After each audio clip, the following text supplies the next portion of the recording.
ನಮಸ್ಕಾರ ಸ್ನೇಹಿತರೆ. ಇಂದು ನಾವು ಭೇಟಿ ನೀಡುತ್ತಿರುವುದು ಕೊಡಗಿನ ಸುಂದರ ನಗರ ಮಡಿಕೇರಿಯಲ್ಲಿರುವ ಓಂಕಾರೇಶ್ವರ ದೇವಾಲಯಕ್ಕೆ.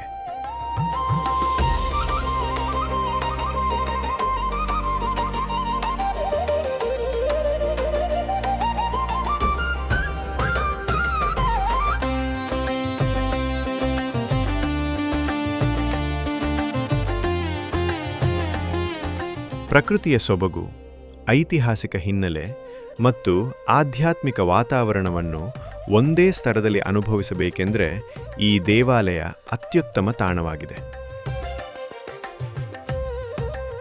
1820ರಲ್ಲಿ ಕೊಡಗಿನ ರಾಜ ಲಿಂಗರಾಜೇಂದ್ರ ದ್ವಿತೀಯರು ಈ ದೇವಾಲಯವನ್ನು ನಿರ್ಮಿಸಿದರು. ಈ ದೇವಾಲಯದ ವಿಶೇಷತೆ ಎಂದರೆ ಇದರ ಅದ್ಭುತ ವಾಸ್ತುಶಿಲ್ಪ. ಇಲ್ಲಿ ಹಿಂದೂ ಮತ್ತು ಇಸ್ಲಾಮಿಕ್ ಶೈಲಿಯ ಸುಂದರ ಸಂಯೋಜನೆಯನ್ನು ಕಾಣಬಹುದು.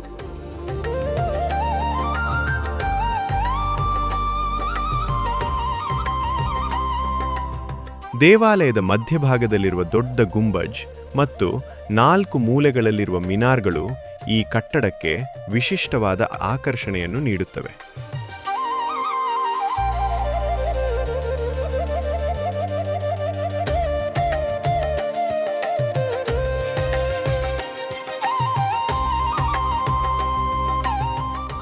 ದೇವಾಲಯದ ಮುಂಭಾಗದಲ್ಲಿರುವ ಸುಂದರ ಕೆರೆ ಪ್ರತಿಯೊಬ್ಬ ಪ್ರವಾಸಿಗರ ಗಮನ ಸೆಳೆಯುತ್ತದೆ.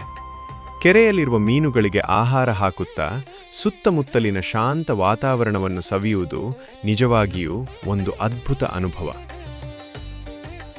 ದೇವಾಲಯದ ಒಳಗೆ ಓಂಕಾರೇಶ್ವರ ರೂಪದಲ್ಲಿರುವ ಶಿವಲಿಂಗವನ್ನು ಪ್ರತಿಷ್ಠಾಪಿಸಲಾಗಿದೆ. ಪ್ರತಿದಿನ ಅನೇಕ ಭಕ್ತರು ಇಲ್ಲಿ ಬಂದು ದೇವರ ದರ್ಶನ ಪಡೆದು ಮನಶಾಂತಿಯನ್ನು ಅನುಭವಿಸುತ್ತಾರೆ. ಸ್ಥಳೀಯ ಇತಿಹಾಸದ ಪ್ರಕಾರ ರಾಜ ಲಿಂಗರಾಜೇಂದ್ರರು ತಮ್ಮ ಜೀವನದಲ್ಲಿ ನಡೆದ ಒಂದು ಘಟನೆಯ ನಂತರ ಪಾಪ ಪರಿಹಾರಕ್ಕಾಗಿ ಈ ದೇವಾಲಯವನ್ನು ನಿರ್ಮಿಸಿದರು ಎಂದು ಹೇಳಲಾಗುತ್ತದೆ. ಈ ಕಥೆ ದೇವಾಲಯದ ಮಹತ್ವವನ್ನು ಇನ್ನಷ್ಟು ಹೆಚ್ಚಿಸುತ್ತದೆ.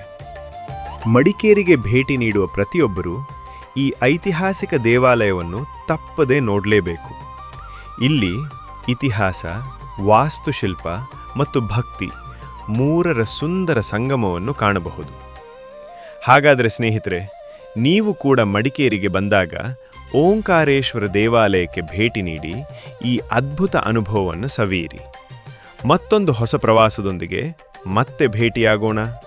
ಧನ್ಯವಾದಗಳು.